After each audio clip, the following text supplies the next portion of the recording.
Bienvenidos a un episodio especial de Cultivando Salud, en donde vamos a abordar un tema relacionado con el Día Internacional del Alzheimer, que va a ser el 21 de septiembre, y es una fecha para reflexionar sobre la importancia de la prevención, detección temprana, el acompañamiento de quienes viven con esta enfermedad, puesto que es una enfermedad que también impacta a la red de apoyo del paciente.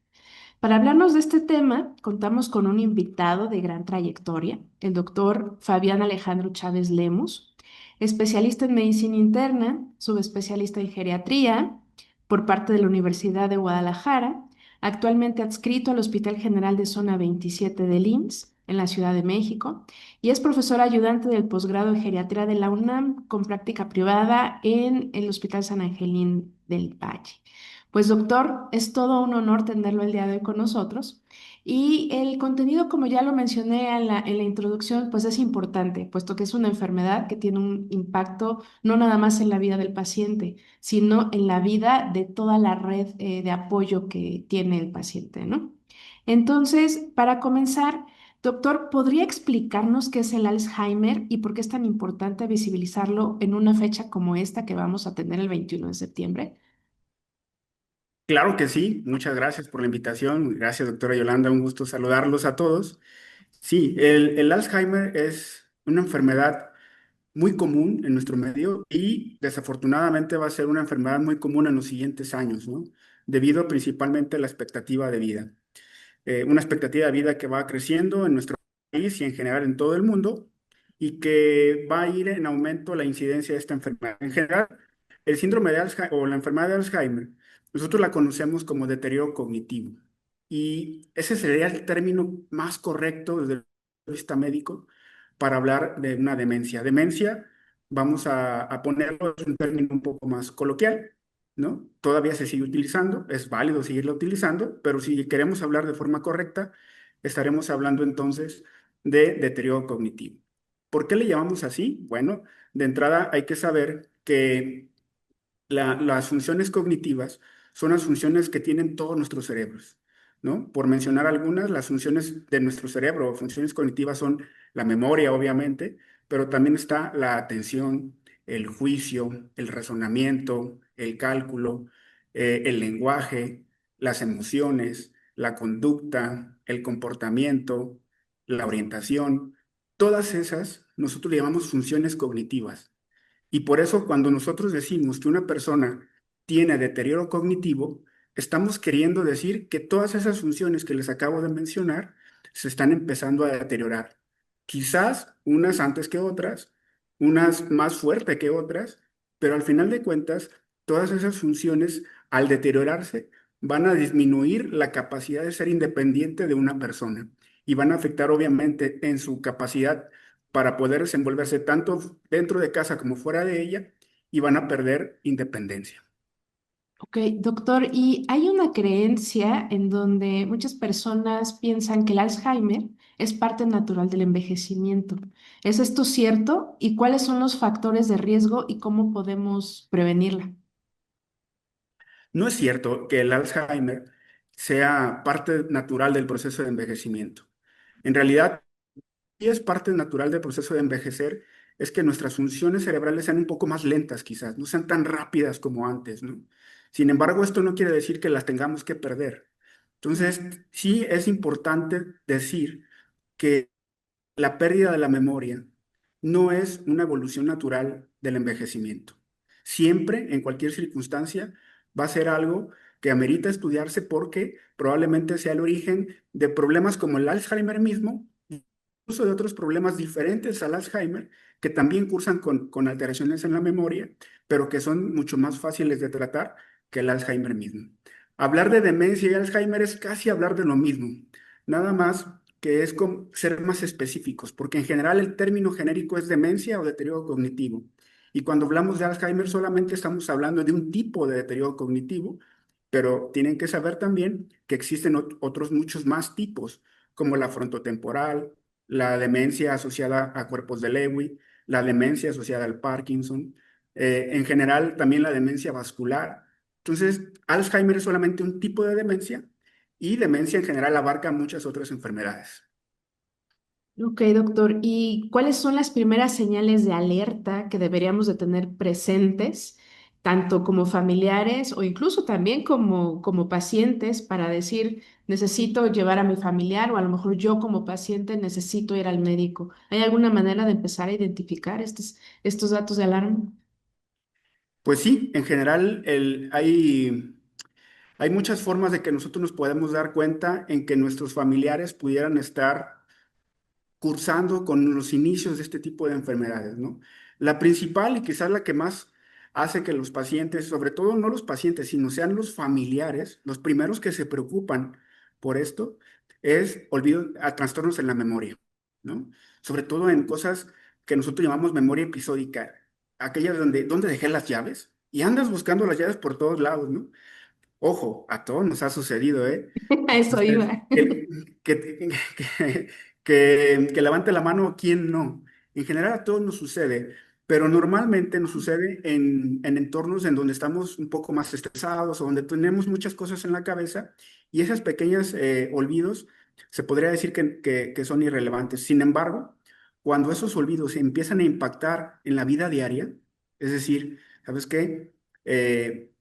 No sé, mi papá, mi familiar, mi pareja, mi esposo, mi esposa, mi abuelito, ya no es como antes y ahora esos olvidos empiezan a mermar su funcionamiento diario, dejan las llaves abiertas, ¿no? Se les olvida cerrar la estufa, se les olvida pagar los servicios y esto que antes era sumamente cuidadoso en eso, ¿no?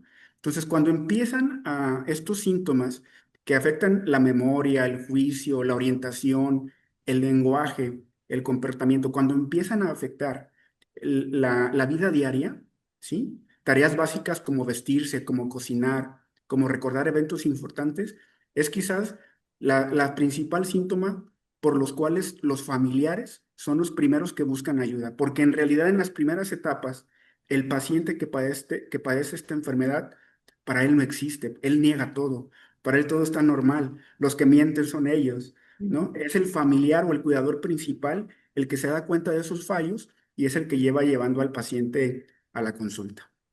¿Y alguna estrategia para prevenirlo en nuestra juventud? Porque bien dicen que buen joven es buen viejo. ¿Qué tipo de prevención pudiéramos tener? En general, no existe una fórmula mágica. Simplemente es tener hábitos diarios que estimulen nuestro cerebro, que lo mantengan activo, que lo mantengan flexible, ¿no? Y hay que hacerlo de una forma muy integral. Lo primero son hábitos que nos vayan a mejorar día a día, como por ejemplo el ejercicio físico. El ejercicio físico, una caminata sencilla, salir, levantarnos de nuestras sillas, de estar viendo la tele, va a mejorar nuestra circulación cerebral y también va a mejorar y estimular la producción de nuevas conexiones entre neuronas. Actividades como caminar, nadar, bailar, tienen efectos positivos en la memoria y también en la atención. Después, una alimentación saludable, sobre todo una dieta rica en omega 3, en alimentos antioxidantes, en frutas, en verduras, en cereales integrales. Por otro lado, también hay que evitar el exceso de azúcar, el exceso de grasas saturadas, ¿no? A todos nos gustan las papitas, a todos nos gusta el alcohol, quizás algunos más, algunos menos, pero hay que tratar de evitarlos porque esos, hasta cierto punto, tóxicos para nuestro cerebro. Después, algo que tenemos todos muy infravalorado es el dormir bien, ¿no? La dinámica de nuestra vida hace que durmamos 4 o 5 horas porque tenemos muchas cosas que hacer, pero en realidad un sueño profundo y reparador es importantísimo para evitar un deterioro cognitivo, ¿no? Durante el sueño nuestro cerebro se repara, se recupera de todo el ejercicio y todas las actividades que tuvo en el día, y si no dormimos bien, pues se va a ver afectado. También hay que entrenar nuestra mente, hay que ponerla a trabajar. Recuerden que el cerebro es un músculo, como los que tenemos en las piernas, en los brazos.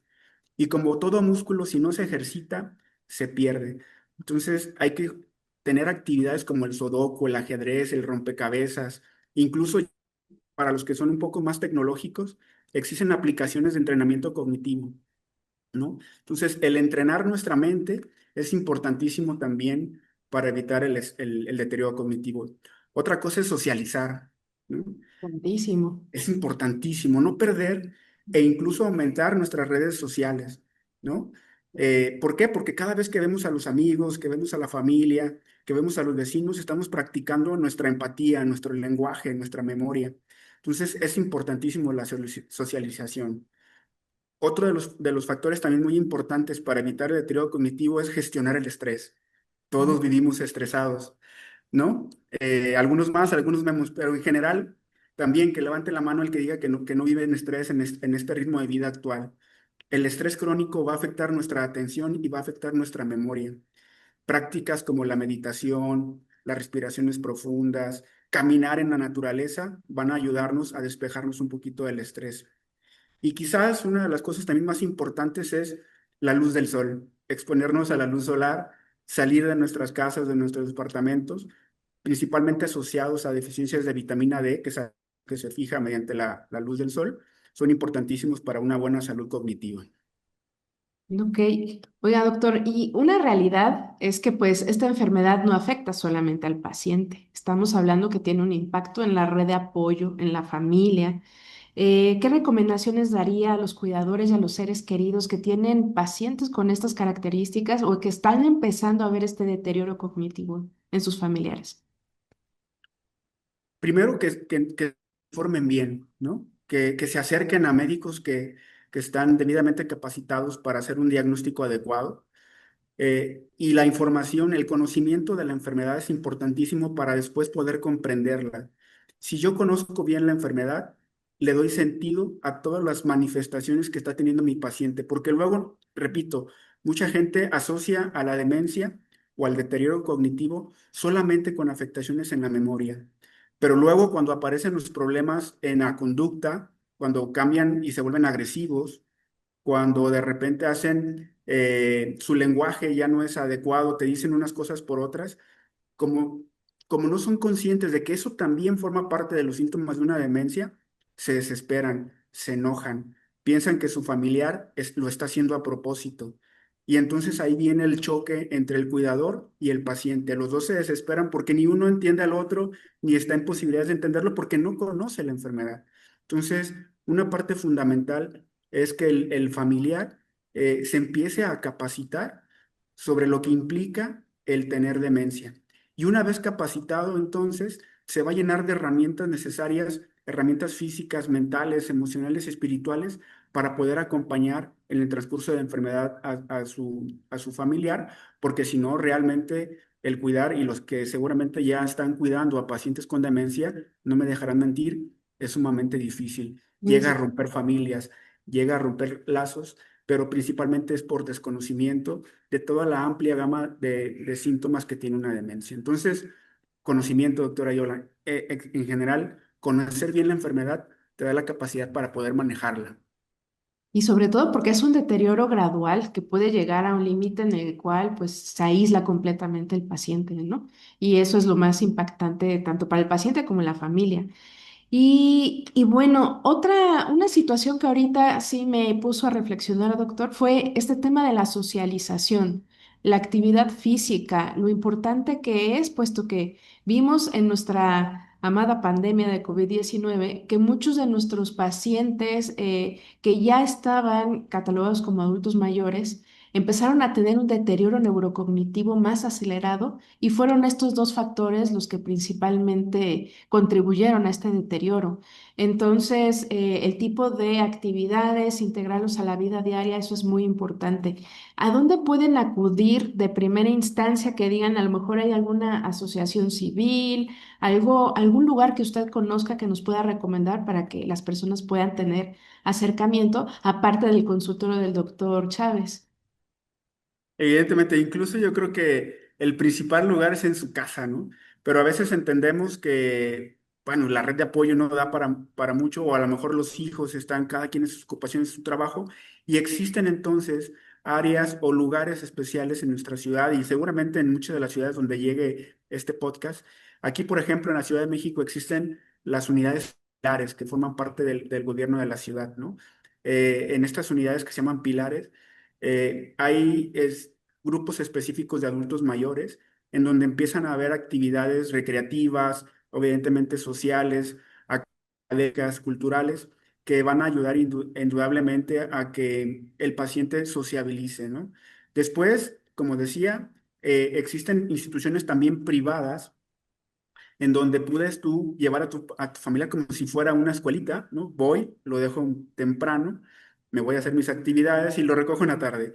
Entonces, ahí sí ya hay una variedad inmensa. Lo más importante es que las puedan buscar, ahí en internet hay bastantes, pero sobre todo que las investiguen para que puedan estar seguros de que esa unidad pueda o tenga la capacidad para tener a pacientes que están con deterioro cognitivo o incluso que no lo están, pero que tengan la capacidad para poder tratarlos adecuadamente, porque también desgraciadamente allá afuera hay muchos lugares en donde hay ciertos grados de maltrato. Entonces, en general hay centros tanto propios del gobierno como privados, solamente es cuestión de buscarlos. Perfecto, doctor. Y bueno, para cerrar, doctor, ¿qué mensaje le daría el día de hoy a todos los que nos escuchan en relación a la importancia de prevenir y de ver a estos pacientes con otra mirada? Pues mira, nuestro cerebro es como un banco. Un banco en el que tenemos que empezar a ahorrar desde muy jóvenes, ¿no? De hecho, la mejor forma de prevenir la demencia es empezar a hacer todas esas actividades que les acabo de decir desde que somos jóvenes, no esperar a que seamos personas mayores para poder entonces querer prevenirla, ¿no? Ahorita, desde nuestra edad, incluso edades más jóvenes, el leer, el tocar un instrumento, el caminar, el mantener nuestras relaciones sociales, todo eso nos va a ayudar a prevenirla. Entonces yo les diría, salgan de sus casas, salgan de las computadoras. Nos están viendo ahorita en una computadora, pero después de que termine esto, pónganse a hacer todo lo demás, porque eso no saben, es ese ahorro en el banco de nuestra memoria, ese ahorro en el banco de nuestro cerebro, no saben lo útil que es después cuando tengamos que gastarlo, ¿no? Ya cuando nuestra edad y las enfermedades que podamos llegar a tener nos obligan a gastar en ese banco. Bueno, como todo banco, entre más estés ahorrado, pues más tienes para gastar, ¿no? Entonces, la prevención se empieza desde ahora. Perfecto. Y esa es la clave, ¿no? El que estemos fomentando prevención desde jóvenes, pero incluso en el adulto mayor también es momento también de empezarlo a ver con esos ojos. Y sobre todo prevenir en el adulto mayor, controlar bien la diabetes, controlar bien la hipertensión, el colesterol, los triglicéridos, controlar también el exceso de medicinas, todo eso también va a ser parte importante ya en una persona mayor como medida de prevención de la demencia. Perfecto, doctor. Pues bueno, agradecemos profundamente al doctor Fabián Chávez Lemus por compartirnos su experiencia y su conocimiento. Este tema es muy importante y recuerden que la salud cerebral también se cultiva. Hay que mantenernos activos, hay que ir ahorrando en este banco que nos comenta el doctor Chávez. Prevenir, buscar esta atención temprana son pasos fundamentales para que haya un buen pronóstico en sus pacientes y en ustedes mismos. Gracias por acompañarnos en este episodio especial de Cultivando Salud y nos vemos en el próximo capítulo. Muchísimas gracias.